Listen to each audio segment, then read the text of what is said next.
dia paham Al-Quran. Bahkan dia mengajarkan Al-Quran. Tapi apa yang terjadi? Wa tansawna anfusakum. Atamuruna an-nasa bil birri wa tansawna anfusakum wa antum tatlunal kitab. Itu ya. Nanti Bapak baca di Al-Baqarah ayat 44 ya. Al-Baqarah ayat 44. Atamuruna an-nasa bil birri. Dia rajin baca Quran. Dia bacanya bagus, imam. Dia mengerti Al-Quran. Dia mengajarkan Al-Quran. Dia mengajarkan kebaikan ke manusia. Tapi dimurkai oleh Allah. Kenapa? Wa antum tatlunal kitab. Engkau membaca Alkitab dengan baik, paham, mengerti. Tapi wa tansawna anfusakum. Engkau lupa itu untuk diri. Paham Al-Quran sebagian. Saya mengerti Al-Quran. Saya ajarkan kepada orang. Tapi saya lupa untuk diri saya. Masalah Bapak Ibu ya. Itu pun dimurkai Allah. Ya. Jadi memang Al-Quran ini Bapak Ibu, Masya Allah, tidak ada amal yang sehebat Al-Quran. Itu kenapa ketika ditawarkan ke langit, langit menolak. Ditawarkan ke gunung, gunung menolak. Ditawarkan ke bumi, bumi menolak. Fa'abaina. Mereka menolak semua. Kenapa? Takut tidak akan mampu menjalankan isi Al-Quran. Fahamalah hal insan, hanya manusia yang mau. Wakanal insan zaluman jahula. Kalau manusia ini tidak menjalankan isi Al-Quran, zalimlah dia. Bila dia tidak menerima Al-Quran, bodohlah dia. Salah Ibu ya. Nah, inilah tugas kita bersama-sama nih Ibu ya. Nah, ini mudah-mudahan ini bisa motivasi ibu-ibu agar tidak berhenti pada satu titik ya dalam Al-Quran ini. Ada ya stasiun-stasiun berikutnya yang harus ibu bapak lalui ya, agar apa yang disampaikan Nabi kepada Tuhan tadi, itu kita selamat darinya. Bahwa kita tidak termasuk orang yang meninggalkan Al-Quran.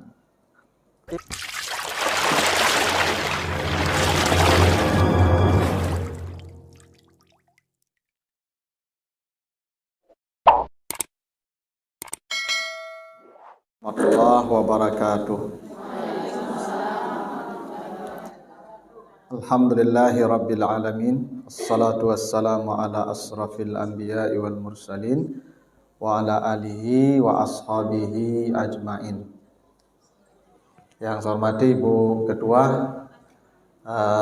apa nama grup kita Ibu? Grup Tilawah Mandiri ya. Ibu-ibu jamaah hadirin yang dimuliakan Allah. Segala puji bagi Allah atas segala karunia-Nya. Alhamdulillah pagi ini kita dikumpulkan Allah di rumahnya dalam majelis yang penuh berkah ini, dalam rangka silaturahim anggota grup yang sudah saya tidak tahu berapa kali khatam Qurannya Ibu ya. Karena Ibu yang melakukannya dan tidak perlu juga dilaporkan ke saya karena Allah sudah mencatat pahalanya. Mudah-mudahan begini Ibu. Kalau Ibu baca nanti di surat Al-Anbiya ayat 50. Ya. Apa kata Allah di surat Al-Anbiya ayat 50? Haza zikrun mubarak anzalnahu afa antum lahu munkirun. Al-Quran ini kata Allah adalah zikir yang paling diberkahi Allah. Gitu ya. Jadi kata Allah haza zikrun mubarak. Al-Quran ini zikir yang paling diberkahi Allah. Kenapa kamu tidak peduli kata Allah? Kenapa Al-Quran disebut zikir yang paling diberkahi Allah Bapak Ibu? Apa arti barakah Bapak Ibu? Mubarak. Mubarak itu dari kata barakah. Dan kita sering sebut kata itu ya berkah gitu ya. Keberkahan gitu ya. Barakah itu Ibu arti sederhananya sesuatu yang bernilai besar. Itu barakah. Kemanfaatannya, daya gunanya besar walaupun sebenarnya dia kecil. Secara apa? Secara material. Misalnya begini. Yang barakah itu begini Ibu. Ibu biasanya makan nasi sepiring itu sendiri kenyang. Itu ukuran makan kita sendiri satu piring itu. Sekarang nasi sepiring datang kawan berdua atau anak dua. Ibu makan bertiga nasi satu piring yang biasa Ibu makan sendiri.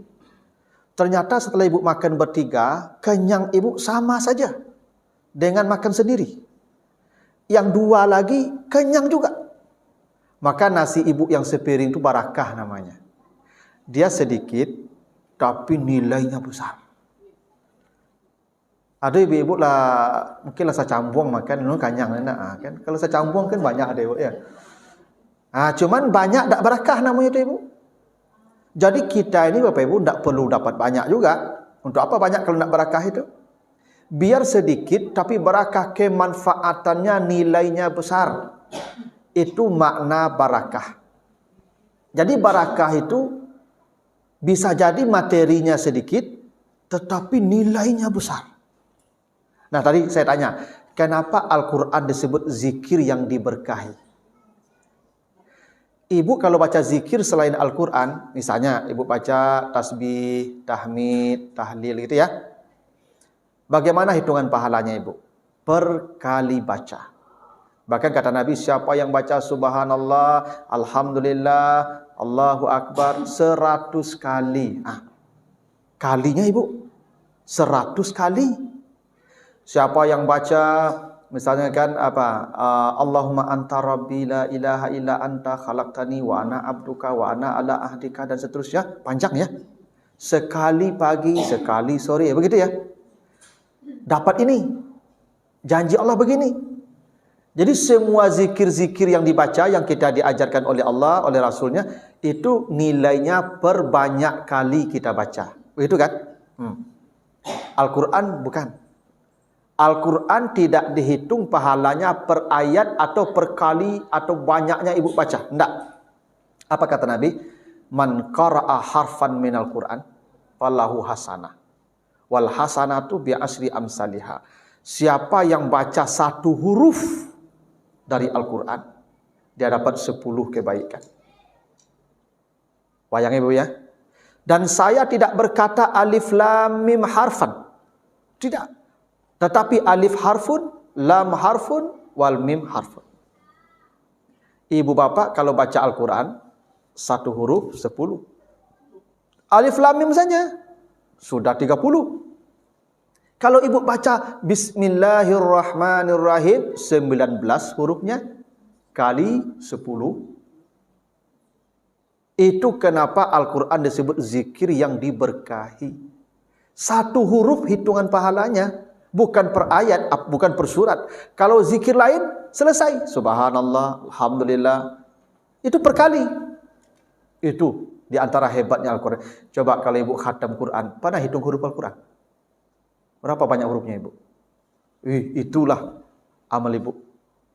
Ya, itu kenapa Al-Quran disebut zikir yang diberkahi. Dan itu kenapa Nabi katakan begini. Disebutkan Allah di surat apa? Di surat Al-A'raf 204. Ya, ibu bapak kalau baca nanti surat Al-A'raf 204, apa kata Allah? Fa iza quri al-Qur'an fastami'u lahu wa ansitu la'allakum turhamun. Bila dibacakan Al-Quran, kalau ada orang baca Quran, kamu menyimak dan kamu dia menyimaknya, pasti rahmat Allah untukmu. Ibu ya. Ini belum baca ibu.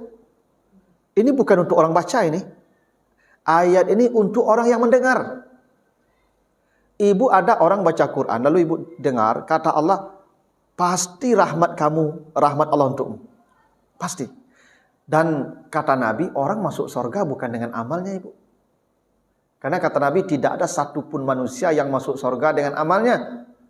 Dengan apa orang masuk surga kata Nabi? Illa ayyataghammadani Allahu bi rahmatihi, kecuali rahmat Allah. Dan ternyata rahmat Allah itu ketika ada orang baca Quran, kita dengar, rahmat Allah dapat bagi kita. Itu apa artinya ibu? Ibu yang rajin mendengar baca Quran saja, surga. Itu bahasa sederhananya ibu. Ibu yang rajin mendengar saja, ibu tidak pandai baca. Dan tidak pernah baca. Tapi ibu senang mendengar orang yang baca Quran, surga. Surga. Bayangkan yang membaca ibu ya.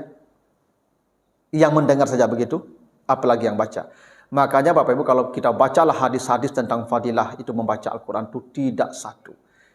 Misalnya apa? Hadis Bukhari.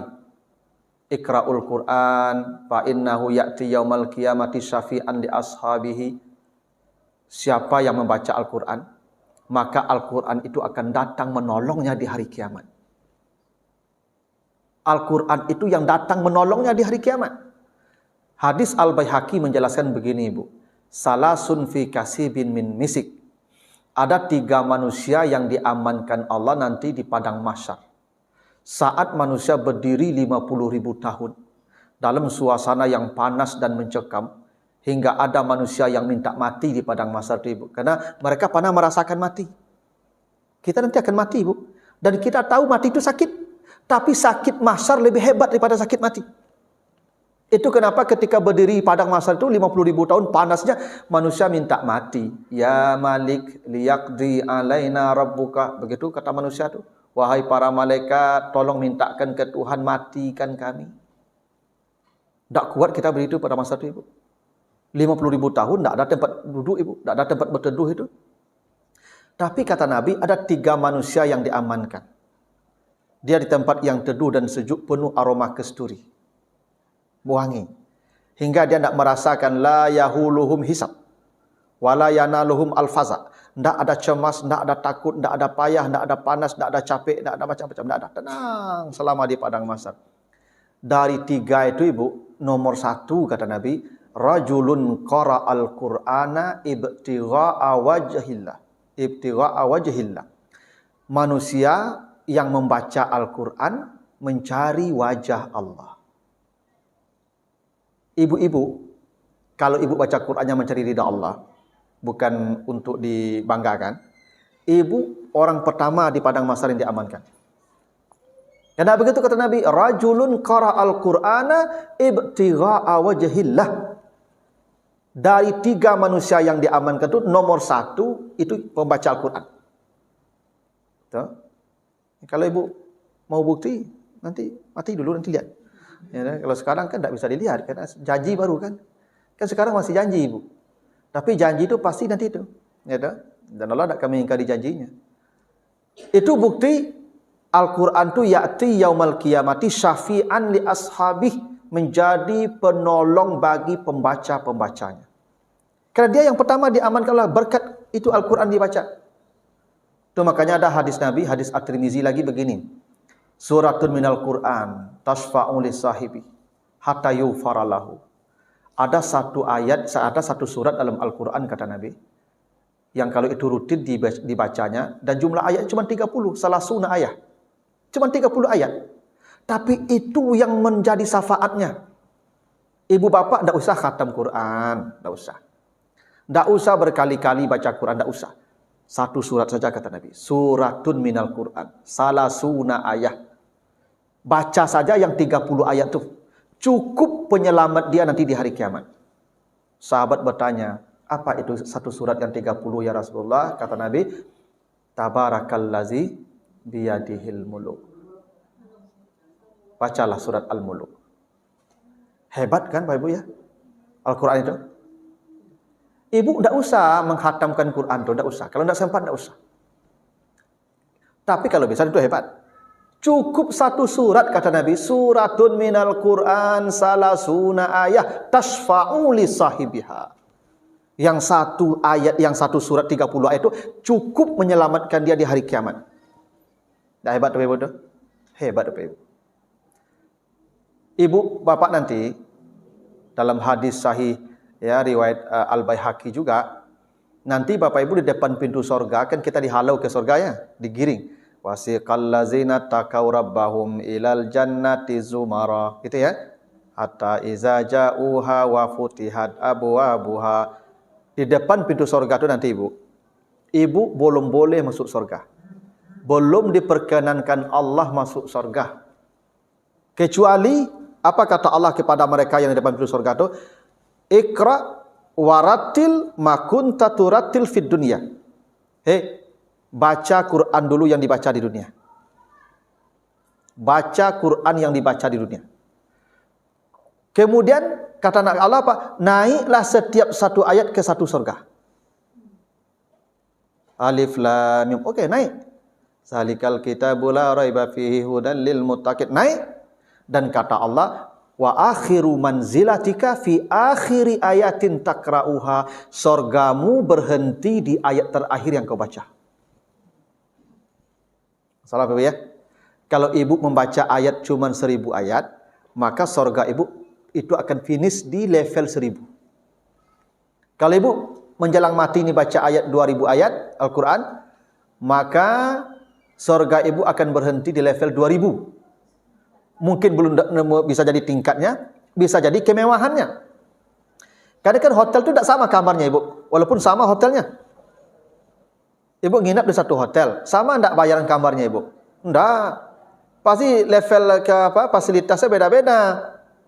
Dan perbedaan tingkat derajat surga seseorang kelak, kata Nabi, ditentukan jumlah ayat yang mereka baca. Makanya kata Nabi, rattil ma kunta turattil fid dunya, kau bacalah ayat yang pernah kau baca, dan naiklah setiap satu ayat ke surga berikutnya, naik begitu terus. Masalah Bapak Ibu ya, ternyata bacaan Al-Quran ini menjadi penentu level surga kita. Makanya kata Nabi apa dalam hadis lain? Iqra'ul Quran. Bacalah Al-Quran. Fa innallaha la yu'azzibu qalban wa Al-Quran. Allah tidak akan pernah mengazab atau memasukkan seseorang ke neraka yang di hatinya tersimpan Al-Quran. Ibu bapak yang menyimpan Al-Quran di hatinya, walaupun mungkin satu ayat tersimpan, Allah tidak akan mengazab itu. Saya yakin Bapak Ibu pasti hafal Inna Atena, nak. Oh, dah aman lah itu. Cukup lah itu modal itu. Kalau mau mati lah, tidak apa-apa lagi itu. Kalau iyalah. Kan kata Allah begitu. Ya, innallaha la yu'azibu qalban wa afihil Qur'an. Hati yang di situ tersimpan Al-Qur'an walaupun satu ayat, Allah tidak akan mengazab hati itu. Itu rahmat Al-Qur'an tadi. Itu disebut da'alakum turhamun tadi. Satu ayat tersimpan di hatinya, diamankan Allah. Allah tidak akan mengazab hati itu. Orang seperti itu. Apalagi kalau 30 ayat, 30 juz ya. Apalagi kalau satu Al-Quran dia masukkan ke hatinya. Makanya kata Nabi, man ta'allamal Qur'an, siapa yang belajar Al-Quran, wa hafizah atau menghafalnya, wastazharah atau mempelajarinya, gitu ya, atau mengajarkannya, apa kata Nabi? Adkhalahullahul jannah, dianya pasti masuk surga. Yang belajar tadi, yang menghafal tadi, yang mempelajari tadi, atau yang mengajarkannya tadi, semuanya pasti masuk surga. Tidak hanya dia, wasaffa'a asrata min ahli baitihi aujabat lahumun nar, dia akan diperkenankan Allah membawa 10 keluarganya yang sudah divonis masuk neraka. Kalau ada anak Bapak Ibu, keluarga Bapak Ibu yang hari-harinya hidup dengan Al-Quran, mungkin dia mengajar Al-Quran, mungkin dia mempelajari Al-Quran, mungkin dia menghafal Al-Quran, salah satu, 10 keluarganya diamankan Ibu, yang sudah divonis masuk neraka. Masalah Bapak Ibu ya. Dan Bapak Ibu, selamat dari azab neraka ini tidak mudah Bapak Ibu ya. Nanti baca salah satunya di surat Ali Imran 91 dan baca juga nanti di Az-Zumar 47. Ya, di Az-Zumar 47 dan Ali Imran 91. Az-Zumar 47. Kata Allah begini, besok di akhirat andai manusia ya ketika melihat azab ya, andai manusia memiliki kekayaan sebanyak bumi. Ya, Az-Zumar 47. Kalau manusia memiliki kekayaan sebesar bumi, ya, ditambah lagi sebanyak itu, 2 kali bumi dia punya. Dan di ayat lain itu kalau di Ali Imran itu 91 disebutkan kalau dia punya emas sebesar bumi, mil'ul ardi zahaban. Ya, nyo punya amehnya segadang bumi Ibu. Yang cik punya kekayaannya seluruh si bumi. Kata Allah, laftadau bihi min su'il azabi yaumal qiyamah. Di hari itu dia akan menyerahkan semua kekayaannya itu demi selamat dari azab hari itu. Andai Ibu punya segadang bumi, Ibu rela memberikan emas itu demi tidak diazab di hari itu. Saking takutnya manusia diazab sehingga kekayaan sebumi tidak ada gunanya. Sekarang anak Bapak Ibu kalau membaca Al-Quran, kalau belajar Al-Quran, kalau menghafal Al-Quran, kalau menghatamkan Al-Quran, 10 keluarganya yang divonis masuk neraka diangkutnya ke surga. Masalah ya? Itu bukti Al-Quran itu syafaat yang paling hebat. Itu bukti Al-Quran itu rahmat yang paling hebat. Itu buktinya Al-Quran itu zikir yang paling hebat. Jadi Allah menyebut tadi apa? Zikrun mubarak ya. Itu kenapa Al-Quran itu disebut rahmat. Nanti ibu baca di surat Yunus 57. Ya, surat Yunus 57. Ya ayyuhan nas, qad ja'atkum mau'izatum mir rabbikum wa shifaa'un lima fis sudur wa hudan wa rahmatun lil mu'minin. Rahmat Bu ya. Ada 4 tuh fungsinya tuh. Mau'izah, menyentuh perasaan kita. Pelajaran yang menyentuh perasaan. Ibu tidak paham Al-Quran itu, kalau ibu dengar orang baca Quran pasti tersentuh hati ibu. Makanya kadang-kadang ibu ada orang baca Quran nangis kita ya. Itu namanya mau'izah, dia menyentuh perasaan ibu. Makanya sebenarnya ibu, orang kalau ingin melunakkan hati, rajin-rajin dengar Al-Quran. Karena fungsi Al-Quran itu mau'izah, dia melunakkan hati kita. Makanya Umar bin Khattab, manusia yang paling bengis, ketika mendengar adiknya membaca Al-Quran, luntur. Itu bukti mau'izah, dia menyentuh perasaan kita. Ya, lembut hati kita. Lalu sifa'ul lima fis sudur, dia mengobati semua penyakit yang ada dalam hati kita. Hasadnya, dengkinya, dendamnya, sombongnya, semua akan dihapus dengan Al-Quran. Kenapa Ibu? Al-Quran kitab suci, ya nak, suhufun mutahharah itu kan? Dan Al-Quran la yamassuhu ilal mutahharun, tidak disentuh kecuali orang yang suci. Itu maka ibu pegang Quran wuduk dulu. Suci ibu, makanya haid tak boleh pegang Quran, ibu tak suci. Kalau Al-Quran kitab suci, kita baca, lidah kita jadi suci, hati kita jadi suci. Dan dia mengobati semua kotoran-kotoran di hati kita. Dan hudan, tuntunan. Al-Quran itu menuntun kita karena isinya petunjuk tadi. Ini boleh, ini tidak, ini halal, ini haram.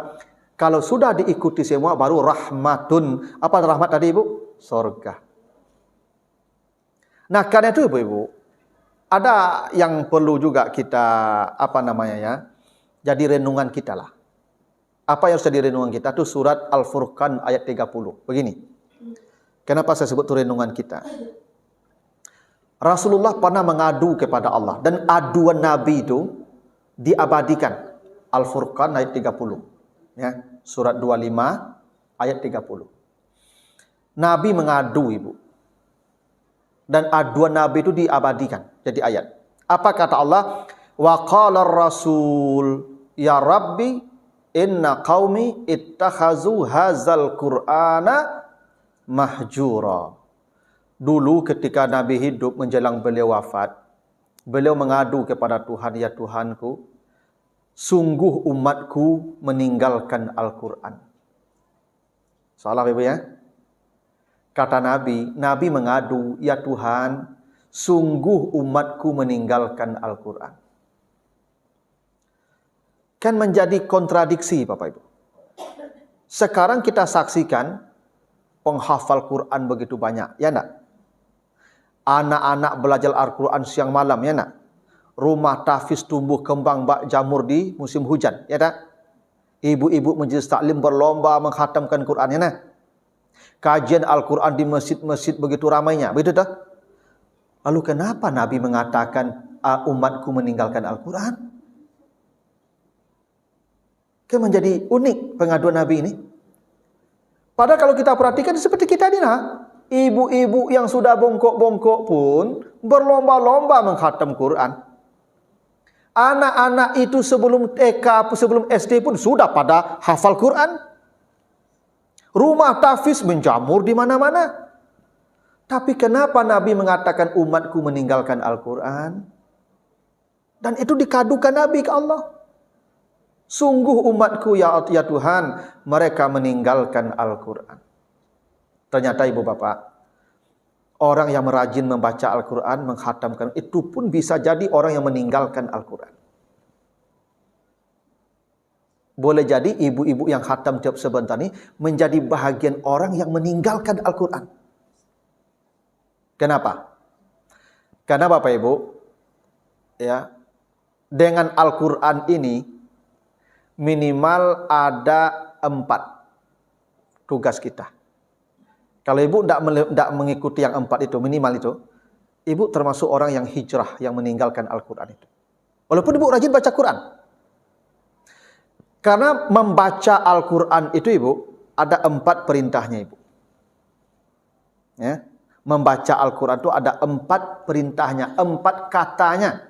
Tidak 1 ibu, 4. Pertama, Al-Quran itu bacaannya disebut qiraah. Nanti ibu baca di surat Al-Muzammil ayat yang ke-20. Al-Muzammil ayat yang ke-20, di tengahnya baca, faqra'u ma tayassara minal Qur'an wa aqimus shalah. Gitu ya? Faqra'u ma tayassara minal Qur'an wa aqimus shalah. Jadi Al-Quran itu perintah pertamanya Iqra. Baca. Apa itu Iqra atau qiraah? Ya baca. Baca, ibu buka Quran, ibu baca. Mau bersuara, mau tidak bersuara, mau ada apanya, tajwidnya, mau ada tidak, mau ibu paham, mau tidak, terserah. Itu kenapa dalam salat perintahnya faqra ma tayassara minal Quran. Karena dalam salat itu kita disuruh membaca seperti bacaan yang bagus. Kan kalau salat bukan bismillahirrahmanirrahim alhamdulillahirabbil alamin. Gitu ya. Itu Iqra. Ya. Bacaan yang sifatnya umum. Ibu-ibu sekarang itu mungkin bisa levelnya ke level ini nih. Iqra. Qiraah, membaca. Banyak orang baca Quran. Tapi dia berhenti pada kata itu. Dia tidak mau melanjutkan bacaan yang lain. Padahal bacaan yang lain itu tidak hanya itu. Bacaan Al-Quran yang paling bawah itu Iqra. Bila dia sudah rajin membaca Al-Quran, tapi tidak meningkatkan bacaannya ke level berikutnya, dia termasuk orang yang meninggalkan Al-Quran. Ingat, perintah membaca Al-Quran tidak 1 katanya. Minimal 4. Ya. Minimal ada 4 perintah membaca Al-Quran. 4 kata. Ibu jangan berhenti pada kata 1. Bila ibu berhenti pada kata 1, ibu termasuk orang yang meninggalkan Al-Quran. Karena perintahnya ada 3 lagi. Nah, jadi ibu yang khatam-khatam ini, kalau ibu berhenti pada itu saja sampai mati, ibu termasuk orang yang meninggalkan Al-Quran seperti yang dikandungkan Nabi. Kenapa? Ibu tidak membaca Al-Quran dengan 3 bacaan yang lain. Nah, jadi baguslah ibu-ibu seperti ini yang khatam, tapi ibu bisa jadi yang termasuk meninggalkan Al-Quran. Karena ibu tidak mau membaca dalam bentuk lain, hanya 1 bacaan. Padahal perintahnya ada 4. Iqra 1, faqra'u ma tayassara minal Qur'an. Baca, ya baca seperti kita baca biasa dalam salat. Nah, yang kedua, itu disebutkan di surah Al-Muzammil ayat yang ke-4. Kata Allah apa? Warattilil Qur'ana tartila. Itu baca juga ibu. Dan bacalah Al-Quran dengan bacaan tartil, murattal. Bacaan tartil itu bacaan yang bagus, yang sesuai dengan makhraj ketentuan ilmu tajwid. Pas makhrajnya, pas matnya. Sehingga kata Allah, inna sanulqi alaika qaulan saqila. Bacaan itu akan membekas ke hatimu. Jadi kita ini ibu baca Quran. Setelah ibu pandai membaca, ibu harus membacanya dengan bacaan yang indah. Makanya ibu perlu belajar ilmu tajwid. Itu yang ibu sebut dengan tahsin. Nah ya. Jadi ada program tahfiz, ada program itu namanya itu ta'lim, membaca, tapi ada namanya program tahsin. Untuk mendapatkan bacaan yang murattal ini, ibu perlu belajar tahsin. Jangan ibu hanya pandai membaca. Karena kalau bacaan ibu dengan bacaan yang tartil itu membekas ke hati. Coba, ibu yang padang salat di Masjid Haram, itu kadang air mata ibu mengalir enggak? Ibu paham enggak yang dibaca imam? Kenapa ibu mengalir matanya? Bacanya menusuk ke hati ibu. Kenapa? Bacanya indah, bagus, bukannya suaranya, bacanya bersih. Itu kenapa yang jadi imam itu apa syaratnya ibu? Aqra'ukum Qur'anan, yang jadi imam itu yang paling qori, yang paling baik bacaannya. Walaupun dia masih belum dewasa, masih mumayyiz, anak-anak, tapi dia paling baik, dia jadi imam. Kenapa? Bacaan yang baik itu akan menusuk ke hati orang. Itu makanya ibu disuruh salat berjamaah itu, karena dengan berjamaah itu khusyuk akan tercapai. Begitu tuh ibu. Kalau berjamaah khusyuk akan dapat. Nah, jadi ibu-ibu, setelah ibu belajar membaca, menghatamkan Quran yang rajin, jangan lupakan tahsin. Karena perintah Allah yang kedua apa? Bacalah Al-Quran dengan bacaan tartil. Yang itu akan menghujam ke hatimu. Inna nasyi'atal laili hiya asyaddu wat'aw wa aqwamu qila. Karena bacaannya begitu akan menancap di hati. Karena perkataannya begitu lurus, indah, baik, berbekas. Ya. Kalau ibu berhenti pada membaca saja, tidak meningkatkan kemampuan kepada tahsinnya, boleh jadi ibu termasuk yang meninggalkan Al-Quran yang diadukan Nabi tadi. Maka perlu ibu pelajari bacanya. Memang ibu-ibu, awakku dulu belajar membaca Al-Quranku di surau. Itu kan ala kadar saja ibu. Pokoknya lah pandai baca lah leh, ya nak. Tapi ko bara panjangnya ko, bara bulinya ko, di mana berhentinya ko. Karena ibu kalau membaca Al-Quran, kalau berhentinya tidak pas, bisa jadi artinya salah nanti. Kalau mulainya tidak pas, bisa jadi artinya salah nanti. Coba, ibu baca. Iyyaka na'budu wa iyyaka nasta'in. Ibu kalau hilanglah tasdidnya itu menjadi iyyaka na'budu, ndak iya, maka artinya cahaya matahari yang kami sembah. Hilang tasdidnya satu ibu.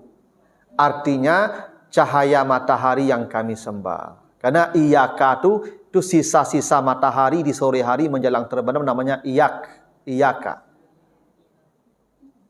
Beda enggak artinya ibu? Beda ibu. Ya. Itu kenapa perlu ibu membacanya dengan tartil. Karena bacaan murattal itu akan menyentuh hati. Karena itu bacaan yang indah. Makanya ibu mulai besok setelah ini khatam, sudah alhamdulillah bagus programnya. Tapi baguskan bacaannya lagi. Namanya murattal. Ada orang sudah qori ibu. Sudah qori internasional. Tidak ada lagi yang mengatasi kemampuan dia membaca Al-Quran. Bisa jadi dia juga orang yang meninggalkan Al-Quran. Dia bukan rajin lagi membaca ibu. Qori internasional.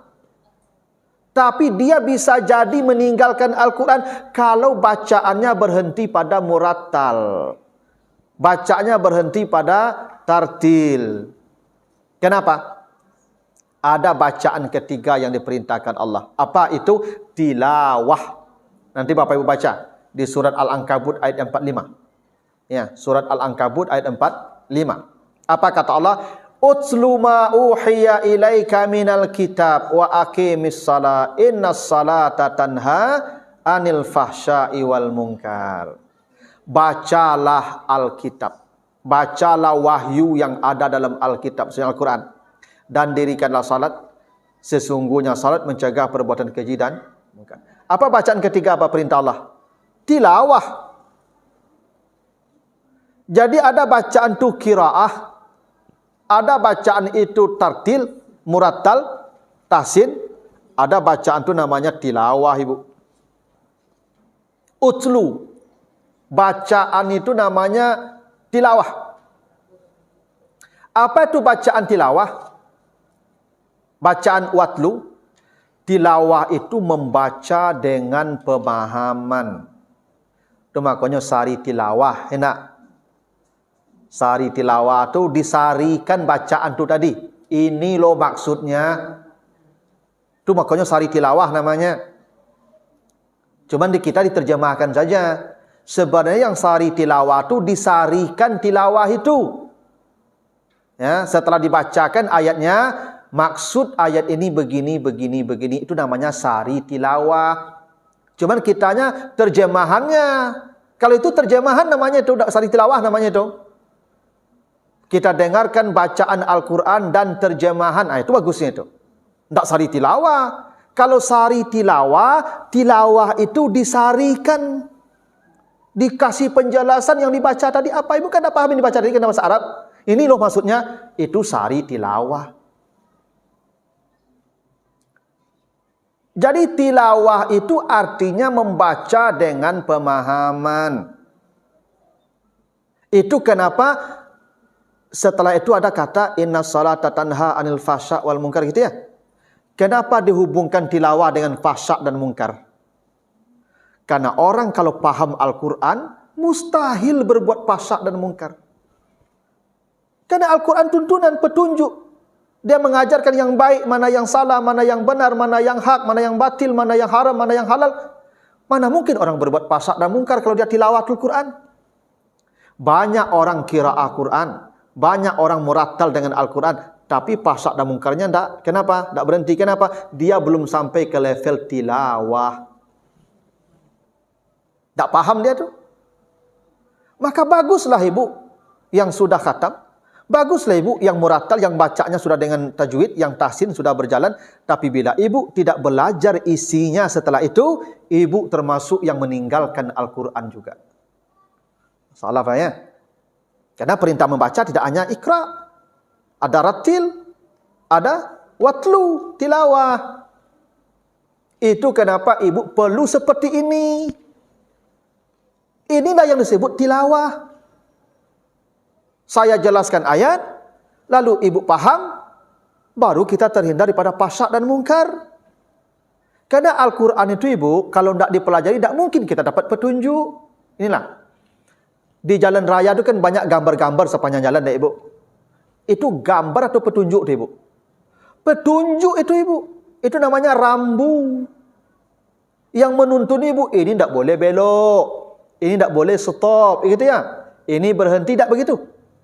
Ibu kalau bawa orang kampung, orang dusun, nyo santiang membawa oto, pandai membawa otonya, suruh membawa oto di padangku ibu. Nyo labrak sesado beko tu mah. Kenapa? Dia tidak paham kalau itu petunjuk. Kenapa? Tidak pernah diajarkan kepadanya. Al-Quran juga begitu ibu. Ibu mengatakan Al-Quran ini petunjuk, tapi ibu tidak pernah mempelajarinya. Di mana petunjuknya? Al-Quran ini diturunkan hudan linnas, petunjuk, tuntunan. Ibu tidak pernah mengetahui isinya. Tuntun dari mana? Makanya ibu-ibu, setelah ibu menghatam Quran, ibu tingkatkan dengan tahsin. Kalau sudah ibu tahsin, tingkatkan dengan ta'limnya, dengan mengkaji isinya. Baru ibu termasuk orang yang tidak meninggalkan Al-Quran. Ya dah? Baik. Ini orang sudah membaca.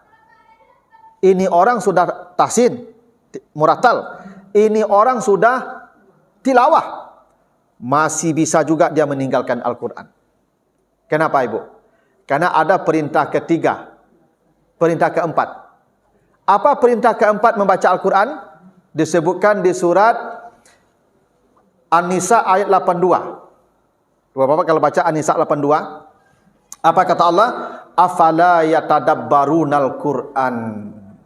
Afala yatadabbarunal Qur'an. Kenapa kamu tidak mentadaburi Al-Quran? Masalah apa ibu ya? Tadi kita disuruh baca. Faqra'u ma tayassara minal Qur'an.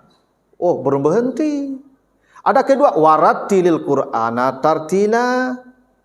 Udah, belum berhenti juga. Watlu ma uhiya ilaika minal kitab. Belum berhenti juga. Afala yatadabbarunal Qur'an. Tugas terakhir engkau, kata Allah, tadaburi Al-Quran. Apa itu tadabur Bapak Ibu? Tadabur itu dari kata dubur. Dubur itu bagian belakang. Kalau bagian depan namanya kubul. Ya nak? Mentadaburi Al-Quran itu artinya berusaha mencari makna di bagian belakang ayat. Ayat ini Bapak Ibu, Al-Quran ini ada makna depan, semua orang bisa melihat. Kalau makna depan. Kalau makna belakang itu Ibu, itu orang tertentu yang bisa melihat. Misal, saya kasih contoh begini. Ibu bapak nanti baca surat Ar-Ra'du ayat 17. Surat Ar-Ra'du ayat 17. Surat 13 ayat 17. Mari kita lihat ayatnya. Ya. Ar-Ra'du ayat yang ke-17. Ya. Di ayat itu Allah mengumpamakan yang hak dan yang batil. Ya. Seperti apa? Air turun dari langit. Air itu pertama turun di mana? Di gunung-gunung, di tempat-tempat yang tinggi, di hutan, di bukit-bukit. Begitu ya? Lalu air tadi di bukit, dia hanya lewat saja di bukit-bukit, kata Allah. Lalu gimana lagi? Dia terus mengalir. Lalu air di mana berkumpul? Di lembah-lembah. Begitu ya? Kata Allah, air itu nanti akan berkumpul di tempat-tempat yang rendah. Fasalat audiyatun. Audiyah itu jamak wadi. Wadi itu artinya dataran rendah, lembah. Ya. Jadi kata Allah Bapak Ibu, air itu akan berkumpul di tempat yang rendah. Tidak begitu sifat air. Ada air di gunung? Tidak ada Ibu. Air turun di gunung. Betul, dia turun di gunung. Karena di gunung itulah air turun pertama hujan. Makanya di perbukitan itu sering hujan. Di tempat tinggi banyak hujan. Tapi air tidak akan menetap di tempat tinggi Ibu. Kata Allah, air itu akan mengalir terus mencari tempat yang rendah. Fasalat audiyatun. Dia akan menetap di wadi-wadi, di lembah-lembah. Semakin dalam itu lembah, maka semakin banyak air berkumpul di sana. Begitu enggak? Semakin rendah itu tempat, semakin banyak air berkumpul. Itu semua orang paham maknanya. Apa yang Ibu pahami dari ayat itu? Sifat air mengalir dari tempat yang tinggi ke tempat yang, semua orang paham itu tilawah. Semua orang paham, itulah tilawah. Kita sudah paham. Allah menyebutkan sifat air mengalir dari tempat yang tinggi ke tempat yang rendah. Itu namanya tilawah Ibu ya. Ibu sudah sampai ke tilawah itu? Sudah itu? Tapi Ibu belum tadabbur. Karena ada makna di belakang itu. Apa makna di belakang itu? Begini. Air apa fungsinya? Menyirami tanah yang gersang. Begitu ya? Air itu menyirami tanah yang tandus sehingga dia tumbuh menjadi subur. Gitu ya? Jadi air itu tujuannya menyirami fisik, menyirami badan kita. Tak begitu fungsi air. Ibu ada berapa fungsi dua unsur Ibu? Dua ya. Jasmani, rohani. Jasmani Ibu disiram dengan apa? Air. Rohani Ibu disiram dengan apa? Ilmu. Ilmu kan? Makanya siraman rohani namanya. Sekarang Ibu ke rohani Ibu lagi disiram nih. Dengan apa disiram? Bukan dengan air. Dengan ilmu. Makanya ya kita rajin-rajinlah menyiram rohani kita. Menyiram itu maksudnya apa? Belajar. Tidak begitu? Makanya Ibu sekarang dapat siraman rohani namanya. Ya, mari kita dengarkan siraman rohani. Kan begitu kan Ibu ya? Dari ustaz kita gitu ya. Saya sekarang sedang menyiram rohani Ibu. Kalau Ibu mau menyiram badan pakai air. Itu kan? Kalau badan Ibu kotor, siramlah dengan air. Kalau badan Ibu panas, gersang, siram pakai air. Kalau rohani Ibu kotor, siram dengan ilmu. Rohani Ibu gersang, siram dengan ilmu. Jadi air dan ilmu sama sifatnya ya. Apa sifatnya? Menyirami. Bedanya yang satu menyirami rohani, yang satu menyirami jasmani. Gitu kan? Baik, berarti ilmu dan air sama. Itu kenapa kalau air turun dari Allah, dari langit, ilmu juga turun dari langit. Tak begitu? Kan ilmu dari Allah kan? Ittaqullah wa yu'allimukumullah. Ilmu dari Allah. Ya. Apa sifat air tadi? Di samping menyirami, mengalir dari tempat yang tinggi ke tempat yang rendah. Semakin rendah itu tempat, semakin banyak air di sana. Begitu kan? Ilmu juga begitu, Ibu. Sifat ilmu, dia akan mencari tempat-tempat di mana hati yang tawaduk. Ibu kalau berada dalam kesombongan di dalam majlis, maka air itu akan lewat saja ke ibu. Ilmu tidak akan bercokol di hati ibu. Ilmu hanya akan masuk, bercokol, bersemayam di hati yang rendah. Ibu kalau sudah merasa lebih hebat dari guru, tidak usah datang lagi ke majlis. Air hanya lewat saja, Bu. Dia tidak akan nongol di hati, dia tidak akan menempel di hati ibu. Itu kenapa di majlis ini ada aturan. Duduk lebih rendah dari guru, tidak begitu. Tidak boleh lebih tinggi. Ibu kalau duduk lebih tinggi dari guru, air tidak akan naik ke atas. Kayak sekarang, air mengalir ke bawah, karena saya ditinggikan duduknya. Itu kenapa orang alim disuruh tinggikan derajatnya oleh Allah, karena air itu akan mengalir ke tempat yang rendah. Bila guru duduk di lantai, ibu jangan pernah duduk di atas kursi. Kenapa? Ilmu tidak pernah naik, ibu. Ilmu turun. Seperti sifat air. Itu kenapa ibu kalau ada yang tidak setuju dengan ustaz, ibu bertanya karena ibu tidak tahu. Bukan menguji atau membandingkan dengan orang lain.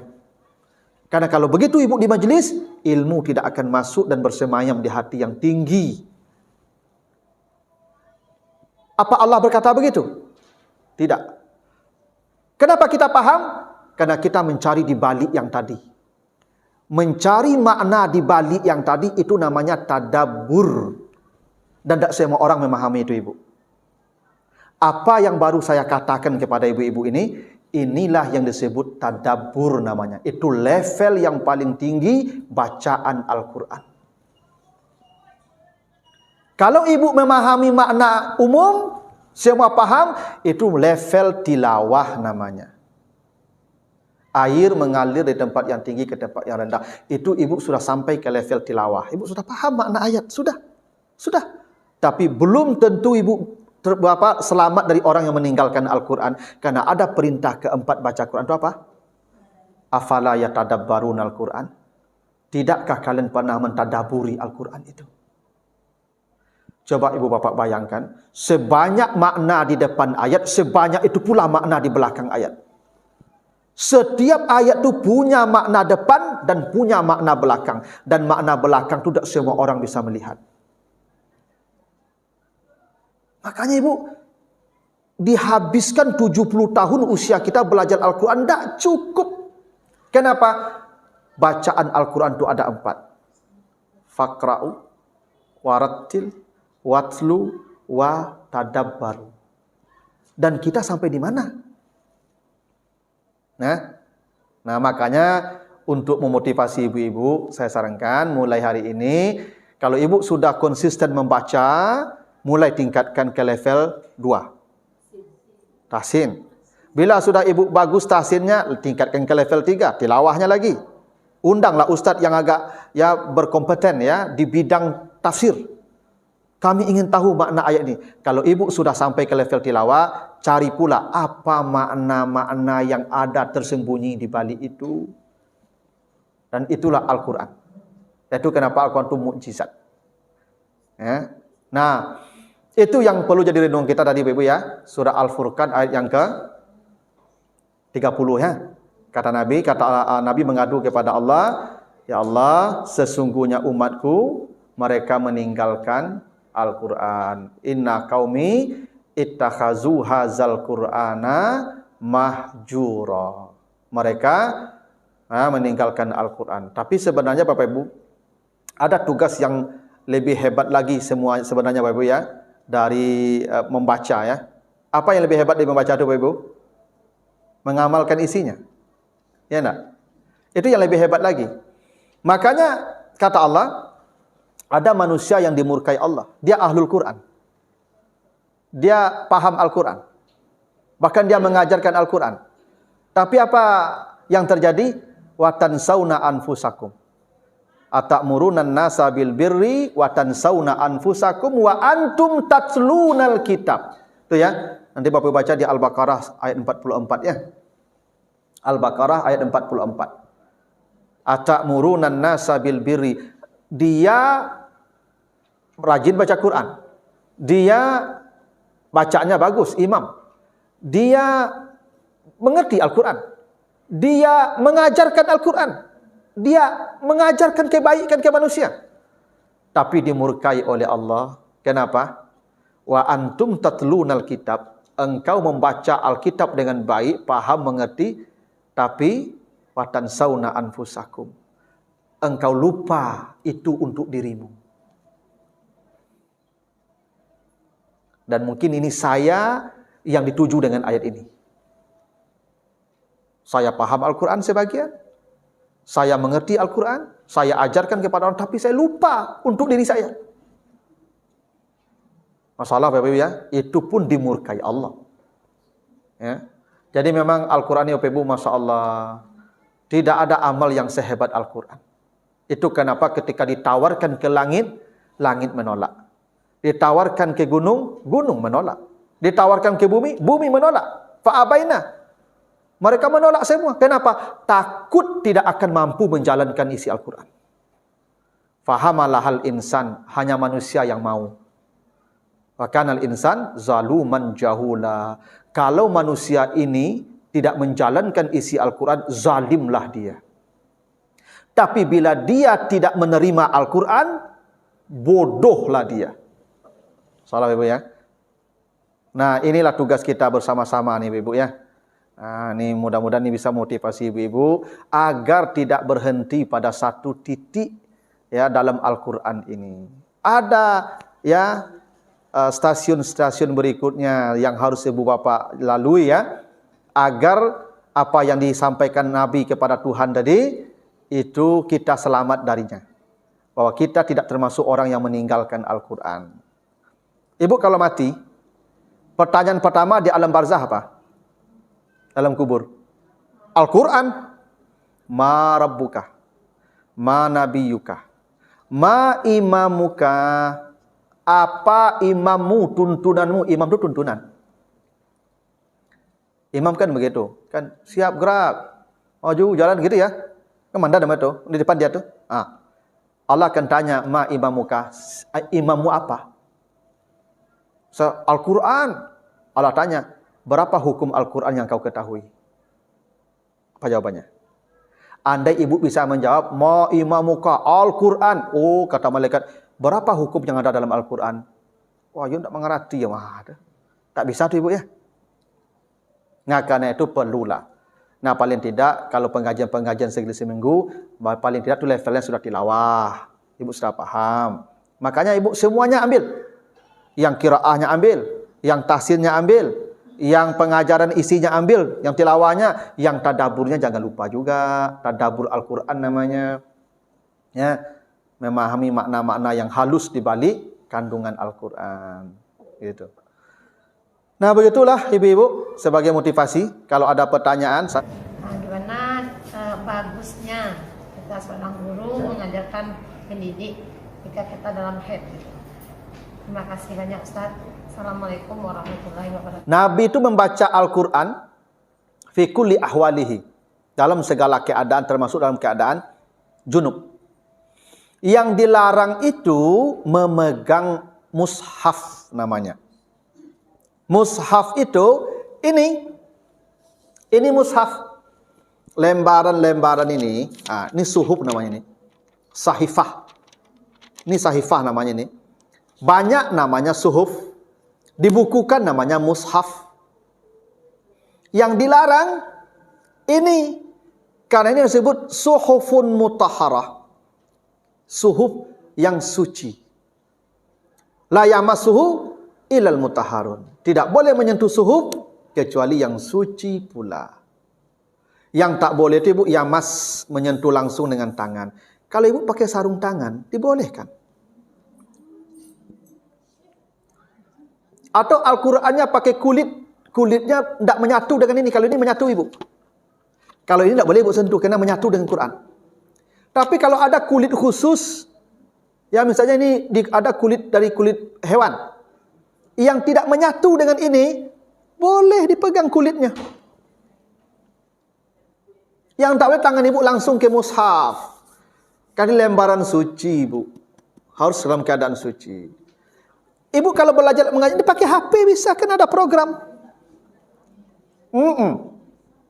Ibu yang haid boleh baca Quran lewat HP. Karena HP bukan Quran. Ya. Tak mushaf. HP itu program, memori. Sama juta ambo kan. Di kepala ambo ada Quran ke ibu. Walaupun tak banyak. Maka kalau ku tak boleh bawa ke kamar mandi ibu. Suci, kamar mandi jorok. HP boleh tak bawa ke kamar mandi? Boleh. Di sini ada Quran Ustaz, tapi nak Quran itu. Itu program. Sama dengan otak saya tadi. Maka ibu di otak saya ini ada Quran, walaupun tak banyak tadi. Dan kepala saya tak pernah saya tinggalkan kalau masuk kamar mandi ibu. Saya bawa terus tuh. Ya. Kenapa? Tak apa-apa, ini yang memori. Ini sama aja nih. Makanya memegang HP tak perlu berwuduk. Ibu kalau ngajar Quran tak usah pegang mushaf. Ini Quran ada. Dibantu sekarang. Aman. Ya. Nah karena itu tidak menghalangi orang yang haid itu, tidak terhalang orang yang haid itu mengajarkan Al-Quran. Nah, yang tak boleh itu masuk masjid, iya. Memang begitu. La taqrabus salata wa antum sukara. Itu ya, hatta ta'lamu ma taqulun. Wala junuban illa abiri sabilin. Jangan pula orang yang junub masuk masjid, salat dan mendekati tempat salat sampai dia mandi. Dia itu. Jadi yang dilarang itu megang Quran, mushaf, masuk masjid dan tawaf. Makanya Aisyah ketika haji wada, haid Aisyah, maka Nabi suruh dia haji. Semua ritual haji kerjakan kecuali tawaf di Ka'bah. Tak apa-apa, ibu ajarkanlah. Tak ada masalah itu. Membaca, boleh membaca. Jangan ibu haid tak baca Quran, nanti setan banyak je ibu. Karena orang kalau tak baca Quran, setan banyak je. Karena kata Allah begitu, wa may ya'su an zikrir rahman nuqayyid lahu syaitanan. Siapa yang tidak membaca Al-Quran, yang jauh dari menyebut nama Ar-Rahman, nama Tuhan, maka setan akan menguasai dirinya. Baca Quran tu ibu. Ibu mau tidur, baca ayat kursi tak? Haid? Tak baca? Bacalah. Ya tak boleh tu pegang aja, baca-bacalah. Baca yang ada di memori saja. Mengajarkan kan sama saja. Boleh kalau mengajarkan. Bahkan ibu kalau pegang, kalau mushaf boleh juga, tapi ibu kasih alat bantu dulu. Ada di kampung dulu ada namanya bulu landak ibu. Jadi guru-guru dulu kalau jual Quran bulu landak, kan tak bersentuhan langsung kulit kita. Kan bulu landak kan tajam runcing-runcing tu.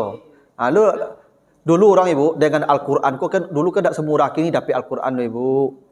Dulu payah orang di kampung dapat Al-Quran ibu. Sehingga Al-Quran yo bana belo-eloan.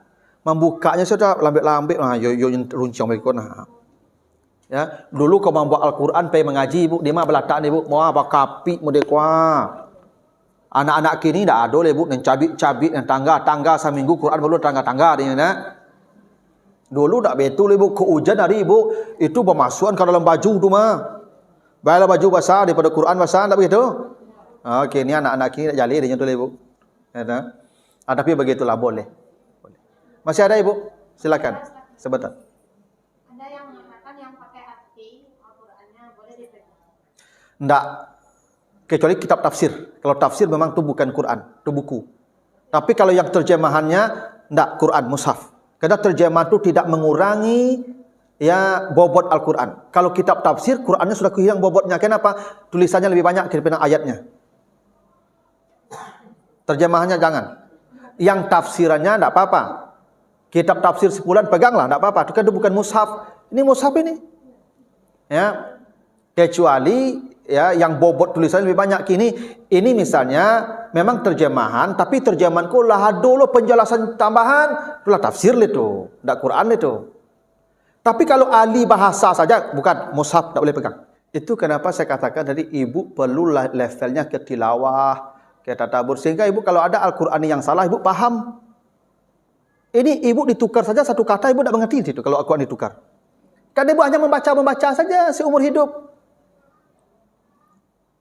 Ditukar ini, zalika kitab, itu beda nanti itu. Alif lamnya aja dibuang, bisa.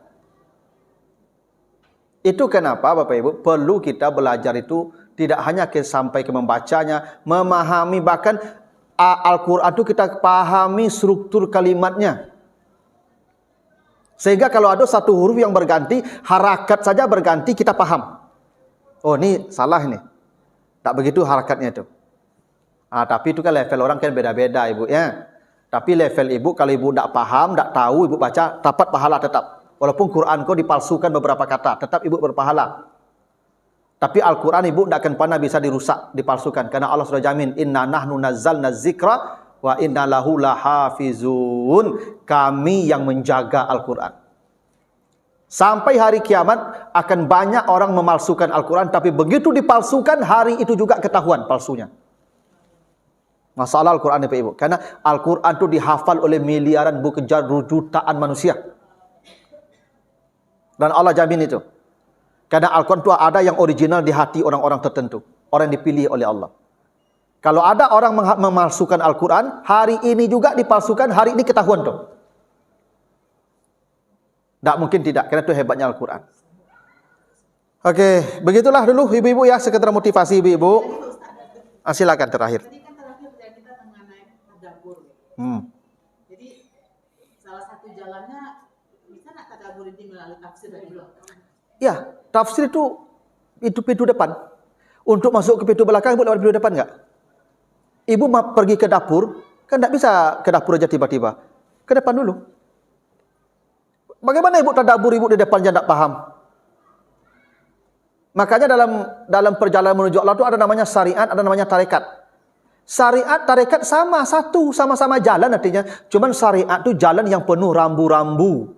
Tarekat itu jalan yang tidak ada rambunya lagi. Siapa yang paham jalan tidak ada rambu? Kalau biasa berjalan di rambu-rambu tadi. Ibu kalau lapar rambu-rambu itu buka salah rambu dulu. Jalan yang tidak pakai rambu namanya tarekat. Jalan yang pakai rambu, halal, haram, boleh, tidak, itu namanya syariat. Orang tidak akan mungkin ke tarekat kalau syariatnya tidak benar. Mustahil tarekat sesat dia nanti itu, kalau syariatnya tidak betul. Orang mentadaburi Al-Quran akan salah kalau tidak tilawatul Quran dia. Tafsir, tilawatul Quran. Tadabur, pintu akhir. Setelah ini selesai, baru dia mencoba merenungi apa yang dimaksud di balik ini sebenarnya.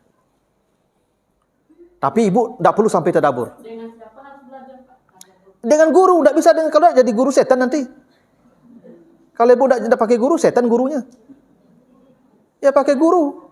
Guru itu ulul albab. Wa ma yadabbaru ila ulul albab. Yang bisa mentadaburi Al-Quran, orang yang memiliki kecerdasan yang paling dalam, kata Allah. Namanya ulul albab. Itu Bapak Ibu kalau di Indonesia inilah, kayak Ustaz Adi Hidayat tuh. Itu bisa, karena bahasa Arabnya mantap, ya, bagus bahasa Arabnya. Itu bisa tuh, dia bisa menjelaskan apa makna depan, apa makna belakangnya. Kayak itu tadi yang saya contohkan di Ar-Ra'd 17 tadi. Tapi kalau ibu paham saja makna depan, alhamdulillah cukuplah. Tapi jangan-jangan itu pun tidak menyelamatkan kita dari orang yang meninggalkan Al-Quran. Karena ada perintah keempat membaca Al-Quran itu, afala yatadabbaruna Al-Quran. Kenapa kalian tidak mentadaburi Al-Quran? Jadi faqra'u ma tayassara minal Qur'an, level paling bawah tuh. Warattilil Qur'ana tartila, level menengah itu. Watlu ma uhiya ilaika minal kitab, level tinggi itu. Afala yatadabbarunal Qur'an, itu level tertinggi. Dan surga ibu nanti di situ. Dan makanya ibu masuk surga dengan siapa besok? Dengan imam. Baca di Al-Isra 71. Semua manusia masuk surga dengan imam mereka. Karena imam itulah yang bisa sampai ke level tadabbur tadi. Makanya ibu aman nanti itu, ibu masuk surga tinggal cari aja ustadznya besok. Ustaz Sofyan kalau bisa ngambul ya, surgamu boleh tinggi kan. Ustaz Sofyan Al-Falah. Masuk kita sama-sama. Itu kalau saya yang dapat level paling tinggi. Kalau bisa jadi ibu dapat level paling tinggi kan. Ikut saya. Saya ikut. Pak Ustaz, ambo lebih tinggi surgamu. Ayolah ikut ambo je ibu. Kan bisa jadi begitu. Tapi kata Nabi, kata Allah kan begitu, semua orang dipanggil ke surga dengan imam mereka. Yaumana da'u kulla unasin bi imamihim. Itu di Al-Isra 71 ya. Nah itu. Ya. Nah begitulah ibu-ibu, mudah-mudahan ada manfaatnya pertemuan kita. Lebih kurangnya saya mohon maaf. Saya subhanakallahumma wa bihamdika asyhadu an la ilaha illa anta astaghfiruka wa atubu ilaika. Wassalamualaikum warahmatullahi wabarakatuh.